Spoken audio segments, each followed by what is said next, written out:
Finalement, tous ces noms dont on voit bien qu'ils ne sont pas, je dirais, très marqués politiquement, démontrent que l'exercice du pouvoir d'Emmanuel Macron n'est pas conforme à l'esprit de la Constitution et qu'on est là dans une torsion extrême de concentration d'un pouvoir entre les mains du président de la République, qui cherche tout sauf un Premier ministre qui existerait politiquement, qui cherche finalement un serviteur. Et je crois que c'est grave parce que ce que les Françaises et les Français ont voulu avec les élections législatives, c'est au contraire redonner de la place au Parlement et qu'on voit là une concentration du pouvoir, je crois, qui nuit à l'exercice démocratique dans notre pays. Il faut un changement de politique qui réponde aux aspirations des Françaises et des Français.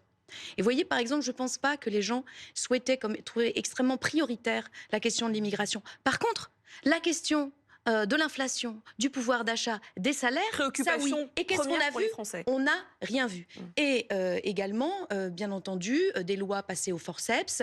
On a pléthore de 49.3. Donc, c'est une autre politique. Après, vous me demandez si j'y crois ou pas. Est-ce qu'il y aura une autre politique? Je n'y crois pas.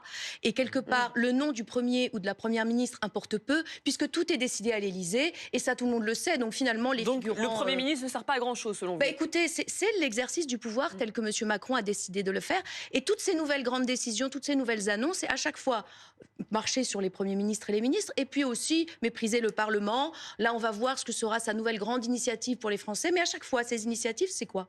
C'est de passer outre le Parlement. Il ne faut pas attendre un changement de politique. Au contraire, il faut attendre une forme de confirmation. Je l'espère, sans l'attendre. Oui, je comprends que vous le souhaitiez. Mais sinon, on peut tout à fait effectivement légitime. penser à M. Ciotti comme Premier ministre. Certains même sont allés jusqu'à dire, comme monsieur a voté avec le Rassemblement national sur la loi immigration, pourquoi pas quelqu'un du Rassemblement national? Oui, bien sûr, c'est une caricature, mais c'est quand même des actes politiques très lourds.